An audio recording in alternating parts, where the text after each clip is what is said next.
Hello नमस्कार दोस्तों, स्वागत है आप सभी का आपके अपने इस यूट्यूब चैनल पर। दोस्तों आज हम देखने वाले हैं एक बार फिर से रीजनिंग की एक अति महत्वपूर्ण क्लास। इस क्लास में हम रीजनिंग के टॉप 15 प्रश्नों का अध्ययन करेंगे जो कि एग्ज़ाम के पॉइंट ऑफ व्यू से बहुत ही इम्पोर्टेंट साबित होने वाले हैं। और साथियों आज है रीजनिंग की पार्ट संख्या 62। और इससे पहले की यदि आपने 61 पार्ट नहीं देखे हैं तो दोस्तों वीडियो सेक्शन में जाकर के पिछले 61 पार्ट को भी देखिएगा। एग्जाम से रिलेटेड बहुत इंपॉर्टेंट क्वेश्चन पिछले पार्ट्स में करवाए गए हैं। साथियों आज हम कुछ इस तरह के क्वेश्चनों का अध्ययन करेंगे जैसे कि क्वेश्चन नंबर 1 कह रहा घड़ी जिस प्रकार समय से संबंधित है तो थर्मोमीटर किससे संबंधित हो जाएगा। इसके अतिरिक्त क्वेश्चन नंबर 7 कह रहा है कि लुप्त पद ज्ञात करो। यहाँ पर हमें बताना है साथियों लुप्त पद में क्वेश्चन मार्क के स्थान पर क्या आएगा। और क्वेश्चन नंबर 3 अक्षर श्रृंखला का एक शानदार सा क्वेश्चन है। अक्षर श्रृंखला में जो भी लुप्त पद दिए गए हैं इनको हमें पूर्ण रूप से भरना है। और भी साथियों इंपॉर्टेंट क्वेश्चन रहेंगे जो आपके एग्जाम्स में निरंतर पूछे जाते हैं। चलते हैं साथियों आज के पहले क्वेश्चन की तरफ। इससे पहले ये जो रीजनिंग की क्लास है कौन कौन से एग्जाम्स के लिए इंपॉर्टेंट साबित होने वाली है तो दोस्तों याद रखेंगे जैसे कि एसएससी जीडी का एग्जाम, एमटीएस का exam, CHSL, CGL, CPO, UPSI, UP police, Bihar police, Delhi police, railway group D, NTPC, DFCCIL, ALP, IBPS, navy, CRPF, CISF, ITBP, CTET, DSSSB, UKPSC, दरोगा, UP triple SC PET, UPPSC, MPPSC, BPSC, super TET, UP PET तथा UP TET जैसी जितनी भी प्रतियोगी परीक्षाएं होती हैं। इसके अलावा साथियों कोई स्टेट लेवल का एग्जाम जिसमें आपका रीजनिंग पूछा जाता है उन सभी एग्जाम के पॉइंट ऑफ व्यू से ये क्लास साथियों बहुत इंपॉर्टेंट साबित होने वाली है। चलिए शुरुआत करते हैं आज के पहले क्वेश्चन की। यदि आप किसी भी एग्जाम्स की तैयारी कर रहे हैं तो इस क्लास को पूरा देखिएगा। और दोस्तों यदि आप इस क्लास की पीडीएफ चाहते हैं तो डिस्क्रिप्शन में दिए गए लिंक के माध्यम से आप अपने टेलीग्राम ग्रुप को ज्वाइन कर सकते हैं। यहाँ पर प्रतिदिन आपको क्लास नोट्स उपलब्ध करवाए जाते हैं। तो यदि आप पीडीएफ प्राप्त करना चाहते हैं तो आप डिस्क्रिप्शन में लिंक के माध्यम से प्राप्त कर सकते हैं। चलिए शुरुआत करते हैं आज के पहले क्वेश्चन की। आज का पहला क्वेश्चन आपके सामने ये रहा। दोस्तों आज का पहला क्वेश्चन कह रहा है कि घड़ी जिस प्रकार समय से संबंधित है तो थर्मोमीटर किससे संबंधित हो जाएगा।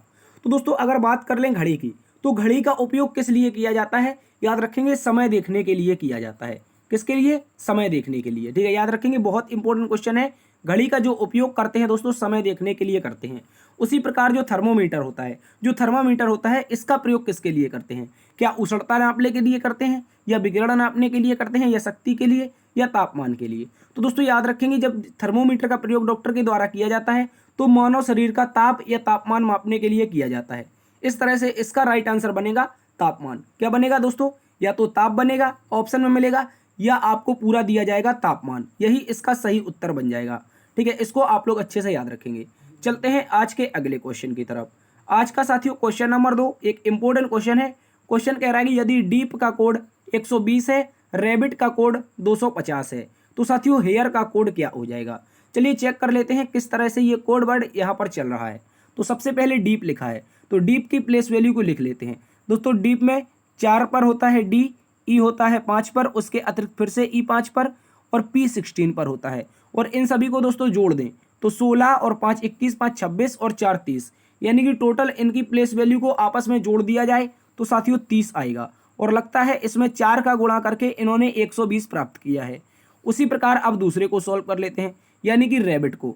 तो रैबिट में दोस्तों क्या हो जाएगा, याद रखेंगे रैबिट में हो जाएगा आपका आर 18 पर, उसके अतिरिक्त ए 1 पर हो जाएगा, बी 2 पर हो जाएगा, आई 9 पर हो जाएगा और टी 20 पर हो जाएगा।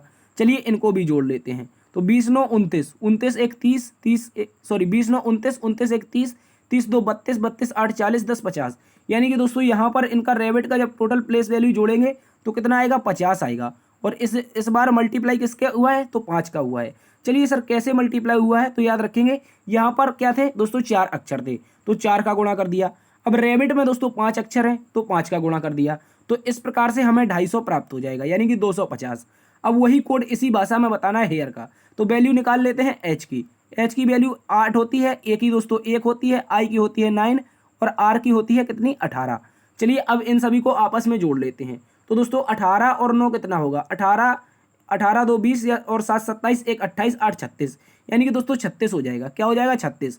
और इस बार मल्टीप्लाई कितने का होगा, तो सर कहेंगे यहाँ पर हेयर में जो टोटल वर्ड हैं कितने हैं साथियों, 4 वर्ड हैं, तो 4 का गुणा कर देंगे। और अब गुणा करेंगे तो 4 6 24 हो जाएगा। उसके अलावा 4 तिया 12, 4 तिया 12 और 2 14, यानी कि 144। क्या किसी ऑप्शन में 144 है, सर ऑप्शन नंबर सी में 144 दे रखा है साथियों। इसका सही उत्तर 144 बन जाएगा। बहुत इंपॉर्टेंट क्वेश्चन है, इसको भी आप लोग अच्छे से याद रखेंगे। चलते हैं अगले क्वेश्चन की तरफ। अगला क्वेश्चन, क्वेश्चन नंबर 3 दोस्तों कह रहा है अक्षर श्रृंखला को पूरा कीजिए। यहाँ पर एक शानदार सी अक्षर श्रृंखला दे रखी है, इसमें बताना है कि इसमें जो लुप्त पद हैं इनमें क्या भरेंगे। तो दोस्तों जब भी ऐसा क्वेश्चन आता है हम क्या करते हैं, टोटल इस तरह का जब भी क्वेश्चन आए टोटल नंबर ऑफ टर्म, यानी कि कुल कितने यहाँ पर अक्षर स्थित हैं उनको काउंट कर लेते हैं। चलिए शुरुआत करते हैं। 1 2 3 4 5 6 7 8 9 10 11 12 13 14 15 16 17 18 19 20, यानी कि टोटल जो दोस्तों हमें अक्षर मिले वो कितने मिले, आप कहेंगे सर 20 मिले। और 20 के 2 पेयर बनते हैं, या तो साथियों 4 गुणा 5 का बना लिया जाए, या साथियों 5 गुणा 4 का बना लिया जाए। तो अपने क्वेश्चन के सहूलियत के अनुसार हम क्या करते हैं साथियों, यहाँ पर अपना पेयर बनाते हैं। तो इस बार हम करेंगे 4 गुणा 5 का पेयर, 4 अक्षरों का पेयर करेंगे, क्योंकि यहाँ पर देखिए हमको दिखाई दे रहा है ACBC ACBC, ठीक है, और यहाँ भी हो सकता है ACBC। चलिए 4 का हम प्रयोग कर लेते हैं, ठीक है। इस तरह से 4 अक्षर हमारे अलग अलग हो जाएंगे, ठीक है दोस्तों, अलग अलग हमारे 4 अक्षर हो जाएंगे, इनको याद रखेंगे।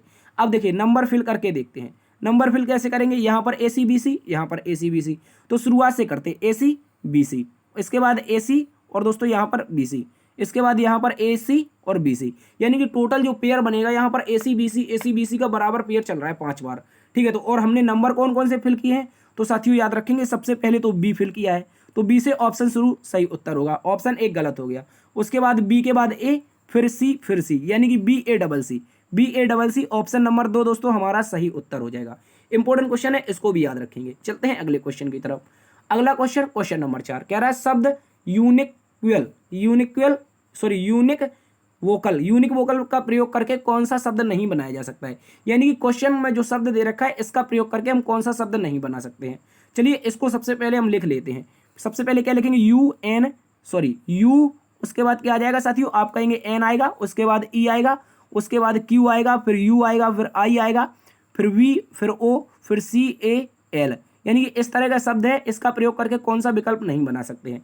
तो यहाँ पर देखा जाए इक्वल कुछ इस तरह से लिखेगा EQU, उसके बाद क्या हो जाएगा AL, तो ये दे रखा है, यानी कि ऑप्शन नंबर A दोस्तों हम बना सकते हैं। उसके बाद वोकल को देखें तो सीधा वोकल यहाँ पर लिखा दिखाई दे रहा है, तो यानी कि ऑप्शन नंबर 2 भी बनाया जा सकता है। अब क्वांट को चेक कर लेते हैं, QU, उसके बाद AI, उसके बाद N और T, तो क्वांट में कहीं पर वो इसमें हमें दोस्तों T दिखाई नहीं दे रहा है। क्या दिखाई नहीं दे रहा है, आप कहेंगे सर T दिखाई नहीं दे रहा है। इस प्रकार से हम कहेंगे कि जो ऑप्शन नंबर C है दोस्तों, जो ऑप्शन नंबर C है इस शब्द का प्रयोग करके हम नहीं बना सकते हैं। इसके अलावा नेव को देख लेते हैं, तो NAIVE, तो क्या बन सकता है नेव, तो देखिए चेक कर लेते हैं। यहाँ पर N, उसके बाद A, फिर I, फिर V, फिर E, यानी कि ऑप्शन नंबर 4 भी बन सकता है, लेकिन केवल ऑप्शन नंबर 3 इसमें लिखा है क्वांट, और कहीं भी हमें क्वेश्चन वाले में T दिखाई नहीं दे रहा है। तो इस तरह से 3 नंबर क्या हो जाएगा, विषम हो जाएगा, यानी कि नहीं बना सकते हैं। चलते हैं अगले क्वेश्चन की तरफ। अगला क्वेश्चन साथियों, क्वेश्चन नंबर 5 कह रहा है दोस्तों निम्नलिखित शब्दकोश के क्रम के अनुसार व्यवस्थित कीजिए। यहाँ पर हमें शब्दों को शब्दकोश क्रम के अनुसार व्यवस्थित करना है।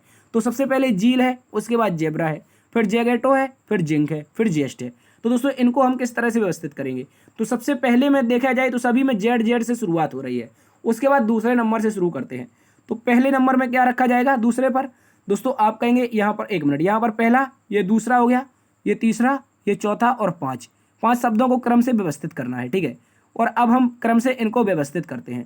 चलिए देख लेते हैं। तो पहले नंबर पर क्या आ जाएगा, जेड तो लिखना नहीं है। उसके बाद क्या आएगा, आप कहेंगे सर ई आएगा, और ई का प्लेस वैल्यू 5 होता है, इसमें भी ई आएगा दूसरे नंबर में, यानी कि तो फिर इसका भी प्लेस वैल्यू 5 हो जाएगा। यहाँ पर वाई आ जाएगा, यानी कि 25 हो गया। क्या हो गया दोस्तों, 25, ठीक है। इसके बाद क्या होगा, जिंक, यानी कि आई, इसका मतलब 9 हो गया। इसके बाद जेस्ट यानी कि ई, तो 5 हो गया। अब देखिए तीसरा नंबर लास्ट में होना चाहिए। देखिए ये तीसरा नंबर 25 आ रहा है। 25 हमेशा सबसे बड़ा नंबर है, और सबसे बड़ा नंबर शब्दकोश के अनुसार सबसे लास्ट में आता है, यानी कि तीसरा वाला ऑप्शन लास्ट में होना चाहिए। यानी कि तीसरा इसमें लास्ट में नहीं है, इसमें भी लास्ट में नहीं है। अब चलिए इसके बाद चेक कर लेते हैं। उसके बाद फर्स्ट नंबर को चेक करेंगे साथियों। कौन से? फर्स्ट नंबर को। चलिए फर्स्ट नंबर को चेक करते हैं, उसके बाद देखते हैं। तो फर्स्ट नंबर को चेक करेंगे तो इसके बाद ई के बाद क्या है? ए है, यानी कि एक आ जाएगा। उसके बाद यहाँ पर बी है, तो यहाँ पर क्या आ जाएगा साथियों? आप कहेंगे बी आ जाए, यानी कि 2 आ जाएगा। और 25 को चेक नहीं करना क्योंकि लास्ट में आएगा। और चौथा और सेकंड लास्ट में होना चाहिए क्योंकि 9 है। तो चौथा इसमें भी सेकंड लास्ट में, इसमें भी सेकंड लास्ट में, तो चौथे को भी चेक नहीं करना। अब पांचवें को देखते हैं। तो पांचवें में क्या दे रखा है सर? आप कहेंगे एस दे रखा है। एस का मतलब 19 होता है। तो दोस्तों अब हम कहेंगे पहले पर तो पहला आएगा, पहले पर पहला आएगा। कैसे आएगा? चलिए इसको देख लेते हैं। देखिए पहले पर पहला आएगा क्योंकि यहाँ पर एक आ रहा है, तो ये हो गया हमारा पहले पर पहला और दूसरे पर दूसरा, यानी कि 1-2 से शुरुआत और लास्ट में 4-3 से अंत। 1-2 से शुरुआत, 4-3 से अंत ऑप्शन नंबर बी में है। और दोस्तों इस तरह से हमारा ऑप्शन नंबर बी सही उत्तर हो जाएगा। इसको भी आप लोग अच्छे से याद रखेंगे, एग्जाम में एज इट इज क्वेश्चन पूछा जाता है, आपको कंफर्म करके आना है। चलते हैं अगले क्वेश्चन की तरफ। अगला क्वेश्चन नंबर 6 दोस्तों कह रहा है निम्नलिखित श्रृंखला में गलत पद ज्ञात कीजिए। क्या बताना है? हमें रॉन्ग नंबर बताना है। अभी तक हम क्या बताते थे? मिसिंग नंबर, लेकिन अब की बार क्या बताना है? रॉन्ग नंबर, यानी कि गलत नंबर बताना है। तो यहाँ पर क्या है दोस्तों? 4 से 10 बना है, 10 से 22 बना है, 22 से 46 बना है, 46 से 96 बना है और 190। जल्दी से कमेंट बॉक्स में बताइए इसमें से कौन सा आपका गलत पद हो जाएगा। चलिए देख लेते हैं इसको कैसे, क्या लॉजिक चल रहा है। तो दोस्तों 4 से 10 हुआ है, 4 से 10 यानी कि मल्टीप्लाई 2 प्लस में 2, ठीक है, इसको याद रखेंगे। उसके बाद 10 से 22 हुआ है, तो यहाँ पर भी दोस्तों मल्टीप्लाई 2 और प्लस में 2, इसको याद रखेंगे। 10 दूना 20, 2 22। अब यहाँ पर देखते हैं 22 से क्या आया है दोस्तों? 46 आया है। तो 22 से 46 किस तरह से आएगा? आप कहेंगे 22 दूना का 44, यानी कि मल्टीप्लाई 2 और प्लस में 2। उसी प्रकार अब 46 से एक मिनट, यहाँ पर अब 46 से देख लेते हैं 96। तो 46 से 96, 46 से 96 कैसे आएगा? आप कहेंगे सर 46 दूना 92, 46 दूना का 92, ठीक है। एक मिनट आप याद रखेंगे, 46 दूना का 92 और 2 जोड़ेंगे तो 94। लेकिन यहाँ पर क्या दे रखा है? 96 दे रखा है। और इसी तरह से हमारा ये क्या हो जाएगा? बेसम हो जाएगा। देखिए सभी में चल रहा था गुणा 2 अगला नंबर और प्लस में 2, गुणा 2 अगला नंबर प्लस में 2 हो जाएगा, यानी कि गुणा 2 प्लस 2 अगला नंबर प्राप्त करेंगे। उसी प्रकार अब 96 में गुणा 2 करते हैं, सॉरी 46 में गुणा 2 करते हैं। देखिए आप लोग यहाँ पर देखिए 46 इस तरह से होता है, 46 गुणा 2 करेंगे तो 46 दूना कितना हो जाएगा? 92। और लास्ट में प्लस 2 करना था तो कितना होना चाहिए सर? 94 आना चाहिए, लेकिन 96 दे रखा है। इसी तरह से बेसम 96 हो जाएगा और ऑप्शन नंबर 3 दोस्तों सही उत्तर हो जाएगा। इसको भी आप लोग अच्छे से याद रखेंगे, मोस्ट इंपोर्टेंट क्वेश्चन है। एग्जाम में कई बार ऐसा क्वेश्चन देखने को मिलता है गलत पद का, तो आपको छोड़कर नहीं आना है। चलते हैं अगले क्वेश्चन की तरफ। अगला क्वेश्चन नंबर 7 दोस्तों कह रहा है निम्नलिखित प्रश्न में लुप्त पद ज्ञात कीजिए। यहाँ पर एक शानदार सा क्वेश्चन दे रखा है और यहाँ पर बताना है मिडिल में लुप्त पद क्वेश्चन मार्क के स्थान पर क्या आएगा। चलिए इस क्वेश्चन को भी सॉल्व कर लेते हैं। तो क्या देखना को मिलेगा? सबसे पहले हमें क्या करना है? आसपास के नंबरों का प्रयोग करके क्या हम बीच वाला ला सकते हैं? इस तरह से हम देख लेते हैं। तो चलिए सबसे पहले शुरुआत करते हैं नंबर 1 से। ये है हमारा नंबर 1। तो इसमें शुरुआत करेंगे, कैसे लाएंगे? यहाँ पर देखा 5 2 7 1 8, तो दोस्तों 5 2 7 और 8 15 हो रहा है। 15 के मैं 3 का भाग दे देंगे तो 5 आ जाएगा। आसपास के नंबर फिर से जोड़ देते हैं, 6 3 9 4 13। अब 13 में तो 3 का भाग ही नहीं जाएगा, तो ये वाला लॉजिक नहीं लग रहा है। अब देखिए, अब दोस्तों आप यहाँ पर एक लॉजिक देखिए कि लास्ट के नीचे के 2 और ऊपर का 1, आप इन दोनों को देखेंगे तो नीचे के 2 जोड़ेंगे 10 हो जाएगा, ऊपर का 1 यानी कि 5, और इन दोनों को घटा देंगे तो कितना आ जाएगा सर? मिडिल का 5 आ जाएगा। उसी प्रकार अब देख लेते हैं इन दोनों को, 6 और 4 को जोड़ देते हैं, 6 और 4 को जोड़ देते हैं तो सर 10 हो जाएगा, ऊपर का 3 घट जाएगा तो कितना बचेगा? कहेंगे 7 बचेगा, जो कि बीच में दे रखा है, ठीक है, सही है। अब नीचे भी देख लेते हैं। अब इसी प्रकार से इसका प्रयोग करते हैं लास्ट वाले का। तो 9 और 9 कितना होगा सर? आप कहेंगे 18 होगा, ऊपर वाला 6 घट जाएगा तो 18 में से 6 जाएगा, कितना बचेगा सर? 12 बचेगा। कौन से ऑप्शन में सर? ऑप्शन नंबर सी में दे रखा है। ऑप्शन नंबर सी दोस्तों हमारा सही उत्तर हो जाएगा। इसको भी आप लोग अच्छे से याद रखेंगे, मोस्ट इंपोर्टेंट क्वेश्चन है। चलते हैं दोस्तों अगले क्वेश्चन की तरफ। अगला क्वेश्चन नंबर 8 दोस्तों क्वेश्चन नंबर 8 कह रहा है निम्नलिखित प्रश्न में सही संख्या सेट का चयन कीजिए। यानी कि एक दिया गया सेट है और इसी प्रकार से जो सही संख्या सेट है, इन 4 ऑप्शन में से बताना है कि प्रश्न सेट के अनुसार कौन सा सेट हमें दिखाई दे रहा है। चलिए दोस्तों प्रश्न सेट कैसे लिखा है इसको हम यहाँ पर लिख लेते हैं, ठीक है। प्रश्न सेट में लिखा है सबसे पहले 23, क्या लिखा है 23। उसके बाद दोस्तों लिखा है 51, उसके बाद क्या लिखा है 17। चलिए इसको देख लेते हैं। अब इसमें क्या लॉजिक क्या चल रहा है? आप कहेंगे सर 23 दूना का 46, 23 मल्टीप्लाई 2 और प्लस में क्या हो जाएगा 46 5 51, और यहाँ पर 51 में भाग दे देंगे 3 से तो 17 आ जाएगा। चलिए देख लेते हैं। अब यहाँ पर 24 में देखें साथियों, 24 में देखें तो क्या हो जाएगा? 24 दूना 48 5 53, 24 दूना 48। यहाँ पर देखिए ऑप्शन नंबर बी को चेक करते हैं क्योंकि 29 दूना 58 होता नहीं तो ये गलत हो गया। 24 दूना 48 हो रहा है, ठीक है, 24 दूना 48, यानी कि 24 और 53 और 17 को चेक कर लेते हैं, ठीक है। 24 में दूना का 48 और प्लस में क्या हो जाएगा 5, यानी कि पहला वाला लॉजिक तो लग गया। अब 53 में भाग देंगे 3 से, ठीक है, 53 में 3 से भाग देंगे तो जाएगा ही नहीं सर, तो ये वाला भी गलत हो गया। चलिए अब दूसरे लॉजिक से इसको सॉल्व करते हैं। इसका लॉजिक क्या चल रहा है एज इट इज उसको देखिएगा। देखिए सबसे पहले लिखा हुआ है दोस्तों 23, उसके बाद क्या लिखा है 51 लिखा है, उसके बाद लिखा हुआ है 17, क्या लिखा है याद रखेंगे 51 के बाद 17। अब दोस्तों आप इसको अगर गौर से देखेंगे तो पहला नंबर क्या है साथियों, ये एक अभाज्य नंबर है। क्या है, अभाज्य नंबर, इंपॉर्टेंट क्वेश्चन है, याद रखेंगे। और ये 51 जो है ये एक भाज्य नंबर है, क्योंकि 3 से कटता है ये, ठीक है। ये कैसा है, याद रखेंगे, ये एक भाज्य नंबर है। जबकि 17 को देखें तो दोस्तों ये भी आपका एक अभाज्य नंबर है। अब यानी कि आसपास के दो अभाज्य होना चाहिए, बीच का भाज्य होना चाहिए, आसपास के दो अभाज्य और बीच का भाज्य। चलिए देख लेते हैं इस तरह का लॉजिक क्या लगेगा कहीं पर साथियों, इसको चेक करते हैं, ठीक है, इसको चेक करते हैं हम लोग। तो पहला वाला देखा तो 21, ये तो भाज्य है, ऑप्शन गलत हो गया।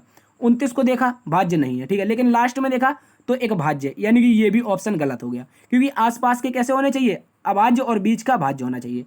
तो आगे वाला देखते हैं, ये भी कैसा है, एक भाज्य है, पीछे वाला अभाज्य है, ठीक है, इसको याद रखेंगे, लेकिन बीच वाला अभाज्य। तो अब ऑप्शन नंबर हमारे पास एक बचता है केवल 29, 57, 13।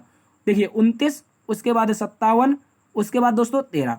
29 एक अभाज्य, 13 एक अभाज्य, और बचा हमारा 57 जो कि 3 से कटता है, 19 के पाड़े में आता है, 19 3 57, यानी कि दो अभाज्य आसपास के बीच के भाज्य। और इस तरह से जो ऑप्शन बनेगा साथी, संख्या सेट का ऑप्शन बनेगा, ऑप्शन नंबर ए दोस्तों सही उत्तर हो जाएगा। चलते हैं अगले क्वेश्चन की तरफ।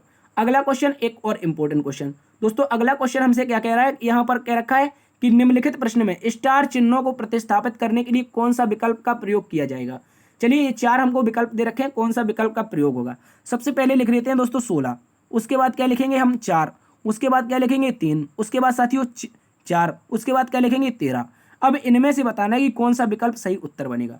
चलिए पहला, अगर इसमें एक ट्रिक लगाई जाती है, इसमें हमने कई बार आपको ट्रिक बताई है कि भाग को ऐसे स्थान पर साथियों रखिए जहां पर आपका भाग पूर्ण रूप से आसपास की संख्याओं को या तो कटता हो या उन संख्याओं से काटता हो, ठीक है, इस तरह से इस ट्रिक को यूज करना है। चलिए पहला ऑप्शन उठा के देखते हैं। तो पहले ऑप्शन में क्या है, भाग दे रखा है, उसके बाद क्या है दोस्तों मल्टीप्लाई है, उसके बाद क्या है आप कहेंगे सर, उसके बाद आपका दे रखा है माइनस और बराबर में 13 लाना है। तो बोर्ड मास का प्रयोग करेंगे तो क्या आएगा, सबसे पहले आता है ब्रैकेट ऑफ, तो इसमें है नहीं, लेकिन डिवाइड का प्रयोग करेंगे तो 4 आ जाएगा, गुणा में हो जाएगा 13 और माइनस में 4 बराबर में 13, ठीक है।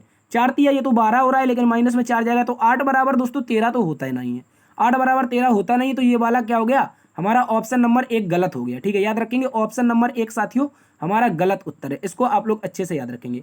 अब चेक करते हैं ऑप्शन नंबर बी को। तो 16 पहली बार गुणा होगा 64 हो जाएगा, लेकिन बराबर में 13 तो आ नहीं पाएगा, तो ऑप्शन नंबर बी तो वैसे ही गलत हो गया। अब देखते हैं ऑप्शन नंबर सी को। तो 16 और 4 क्या हो जाएगा, सॉरी 16 उसके बराबर 4 20, ठीक है, और यहाँ पर क्या हो जाएगा डिवाइड, और यहाँ पर गुणा हो जाएगा, ठीक है। तो 3/4, 3/4 गुणा 13, तो 13 तिया 39, 39 में साथियों भाग नहीं जाता है 4 का, तो ऑप्शन नंबर दोस्तों हमारा क्या हो गया, 3 भी हमारा गलत हो गया। क्या हो गया, याद रखेंगे ऑप्शन नंबर सी भी हमारा गलत हो गया। अब बचा है हमारे पास option number D. Option number D में पहले माइनस है, फिर दोस्तों मल्टीप्लाई है, फिर क्या है डिवाइड है, ठीक है, उसके बाद क्या है बराबर है। तो अब सॉल्व कर लेते हैं। तो 16, अब बोर्ड मास का इसमें भी प्रयोग है, यहाँ पर -4 गुणा में 3 भाग में 4 बराबर में 13, इस तरह से आएगा। तो 4 से 4 कटेगा, ठीक है, 4 से 4 कटेगा, उसके बाद क्या बचेगा, आप कहेंगे सर यहाँ पर बचेगा 16, और 16 में से 3 जाएगा और बराबर में हमारा 13 है, तो 13 बराबर 13, यानी कि LHS बराबर RHS, ठीक है। ऑप्शन नंबर हमारा क्या हो जाएगा दोस्तों, डी सही उत्तर हो जाएगा। चलते हैं अगले क्वेश्चन की तरफ। अगला क्वेश्चन एक और इंपॉर्टेंट क्वेश्चन कह रहा है दोस्तों, दी गई आकृति में कितने त्रिभुज हैं। बहुत ही शानदार सी आकृति है, एग्जाम में 102 बार ये क्वेश्चन पूछा गया है।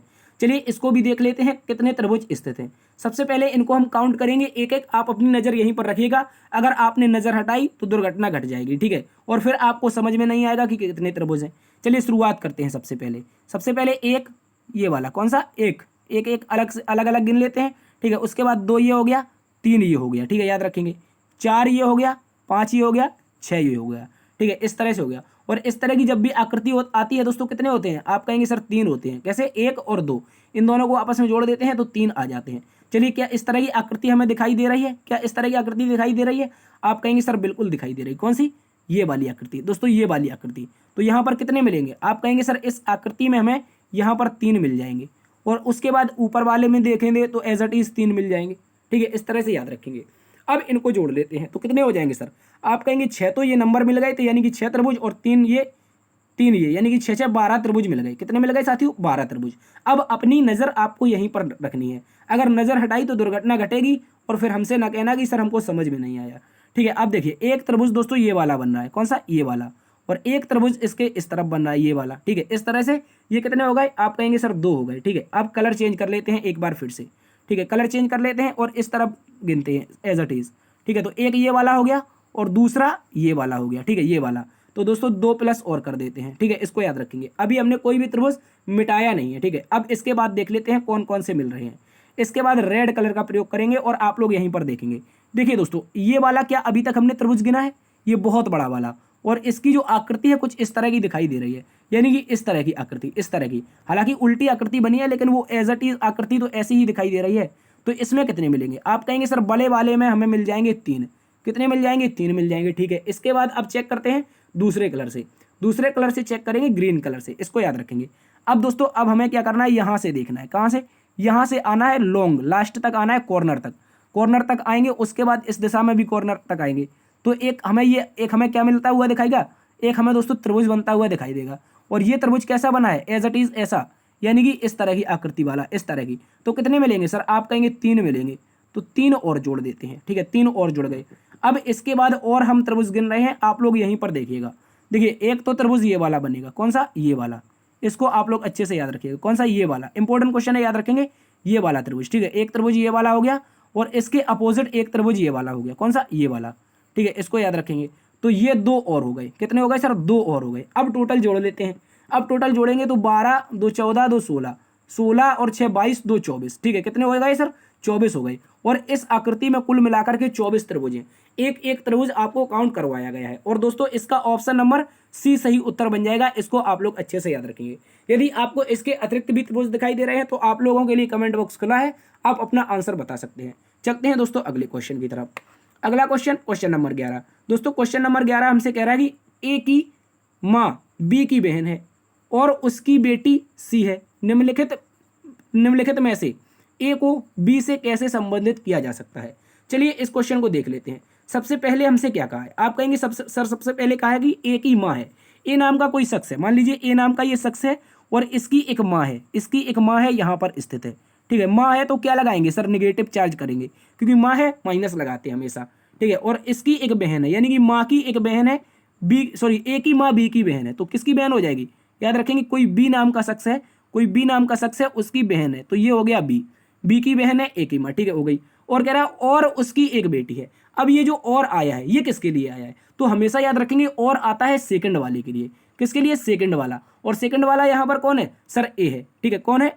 ए है, सॉरी ए नहीं है, यहाँ पर माँ है। सेकंड वाली कौन है? बी के पहले कौन आ रही है? माँ, यानी कि ए की माँ सेकंड वाली है। तो पहला ये, दूसरा ये। ठीक है, तो इसकी और एक बेटी है, यानी कि ए की माँ की एक और बेटी है जिसका नाम है सी। ठीक है, बेटी है तो इसके लिए क्या लगाएंगे? निगेटिव लगाएंगे। अब आप इसको देखिए। देखिए ये बन चुका है, कह रहा है ए की माँ बी की बहन है, तो ये रहा ए की ये माँ है, तो किसकी बहन है? आप कहेंगे सर बी की बहन है। ठीक है, लेकिन बी का अभी तक जेंडर पता नहीं है और ना ही ए का जेंडर पता है। अब कह रहा है और उसकी एक बेटी है सी। एक बेटी है, ये हो गई, और उसकी एक बेटी सी। ठीक है, इसको भी याद रखेंगे आप लोग। तो इसको हम एक बार फिर से यहाँ पर मिट के बना देते हैं, सी को बेटी। ठीक है, इसको याद रखेंगे। यहाँ पर हम सी को क्या बना देंगे?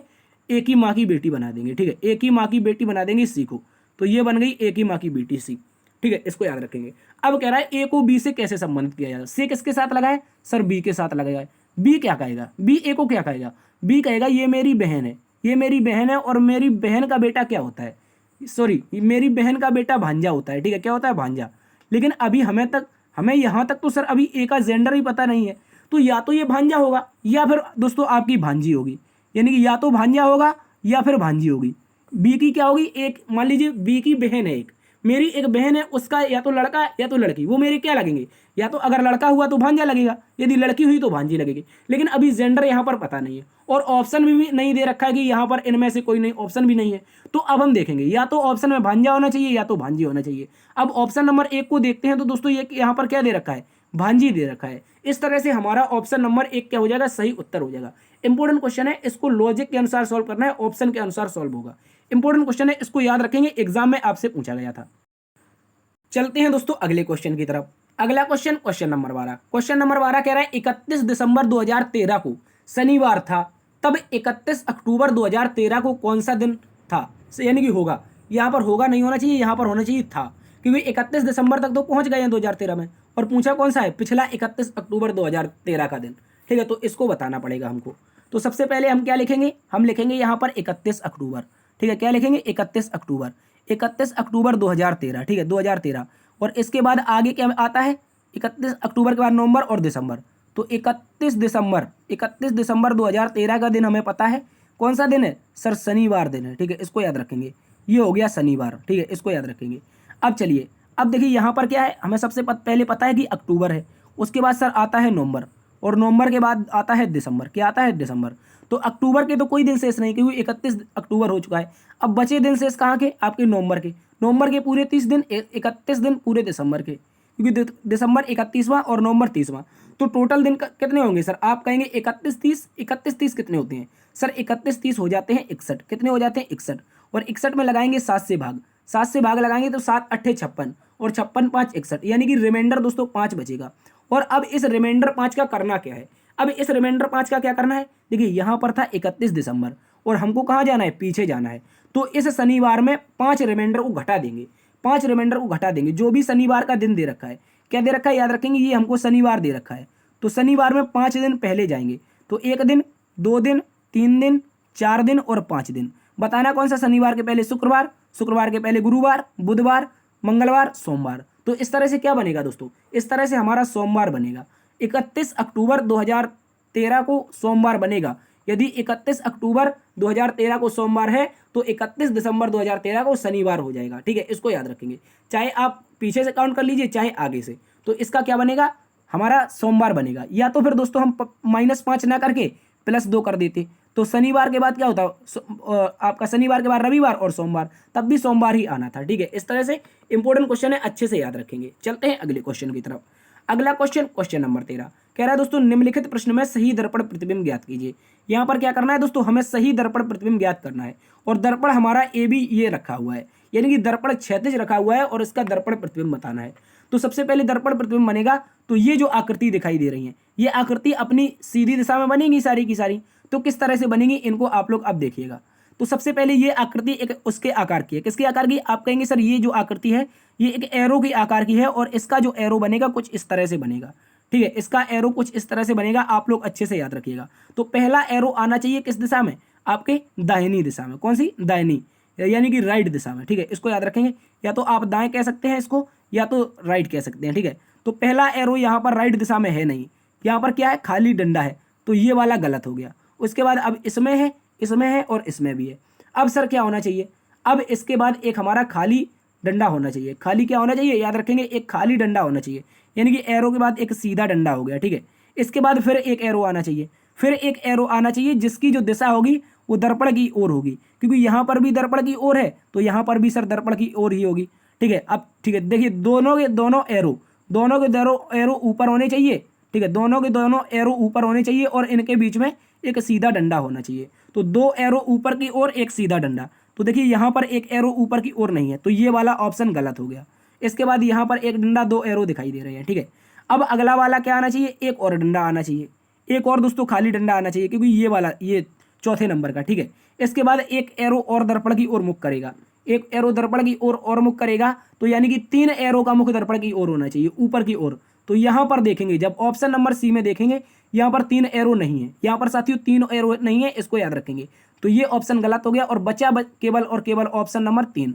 ऑप्शन नंबर 3 साथियों सही उत्तर बनेगा, ऑप्शन नंबर 3 सही उत्तर बन जाएगा, इसको आप लोग अच्छे से याद रखेंगे। चलते हैं अगले क्वेश्चन की तरफ। अगला क्वेश्चन क्वेश्चन नंबर हमारा 14, कथन निष्कर्ष यानी कि सिलोजिज्म का एक शानदार सा क्वेश्चन है, इसको हम लोगों को सॉल्व करके बताना है।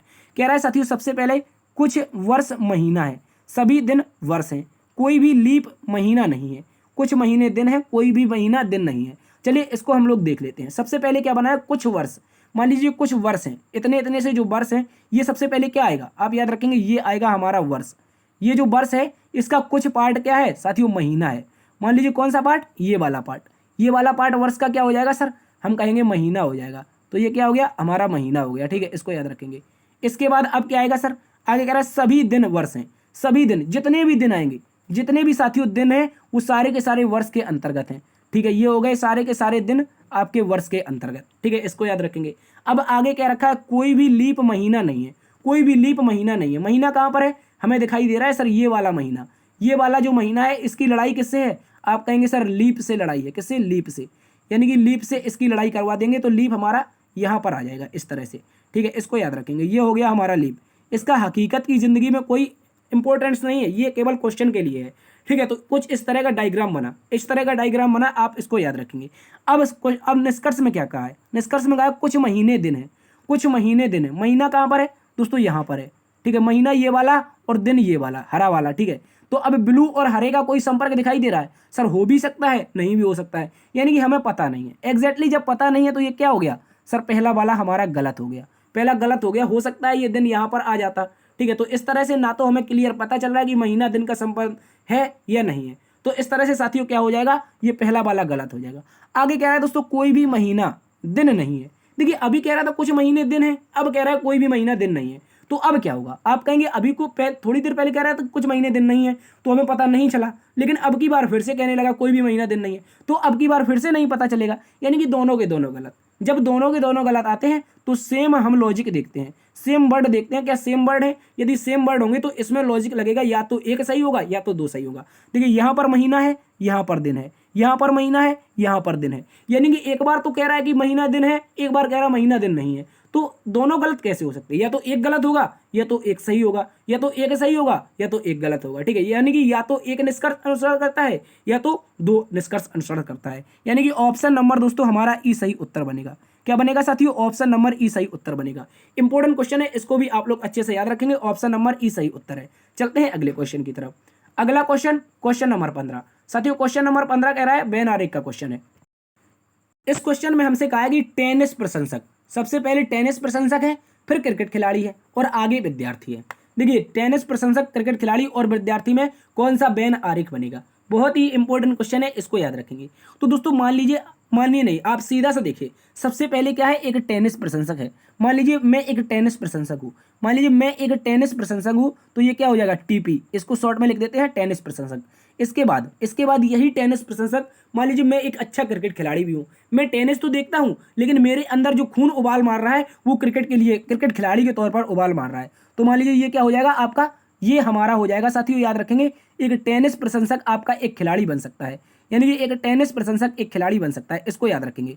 तो ये इस तरह से क्या हो गया, क्रिकेट खिलाड़ी, यानी कि सी के हो जाएगा, क्रिकेट खिलाड़ी, इस तरह से लिख देते हैं। और मान लीजिए मैं एक देखिए मैं टेनिस प्रशंसक हूँ, मेरा बचपन है, मैं टेनिस प्रशंसक हूँ और अपने ज़माने में एक अच्छा क्रिकेट खेलता हूँ। उसके बाद अभी मैं पढ़ भी रहा हूँ, आपको पढ़ा रहा हूँ, तो इसके पहले मैं अभी डिग्री कर रहा हूँ। मान लीजिए मैं एक डिग्री कर रहा हूँ, उस डिग्री के लिए मैं क्या हूँ, एक स्टूडेंट हूँ, यानी कि मैं एक टेनिस प्रशंसक भी हूँ, मैं एक क्रिकेट खिलाड़ी भी हूँ और मैं एक विद्यार्थी भी हूँ। तो इस तरह का आरेख बनेगा। तो ये किसका आएगा साथियों, ये आ जाएगा स्टूडेंट का, ये किसका आएगा, स्टूडेंट का। तो टेनिस प्रशंसक, स्टूडेंट और क्रिकेट खिलाड़ी, तो कुछ इस तरह का आरेख बनेगा, यानी कि तीनों के तीनों सर्कल आपस में क्रॉस चेक कर रहे हैं, और आपस में cross check option number B में कर रहे हैं तीनों सर्कल। ऑप्शन नंबर बी साथियों क्या हो जाएगा, हमारा सही उत्तर हो जाएगा। ठीक है, ऑप्शन नंबर बी सही उत्तर हो जाएगा। चलते हैं अगले क्वेश्चन की तरफ। तो दोस्तों आज के टॉप 15 क्वेश्चन यहीं पर समाप्त होते हैं। यदि क्लास आपको पसंद आई है तो क्या करना है साथियों, आपको क्लास को दोस्तों में ज़्यादा से ज़्यादा शेयर करना है,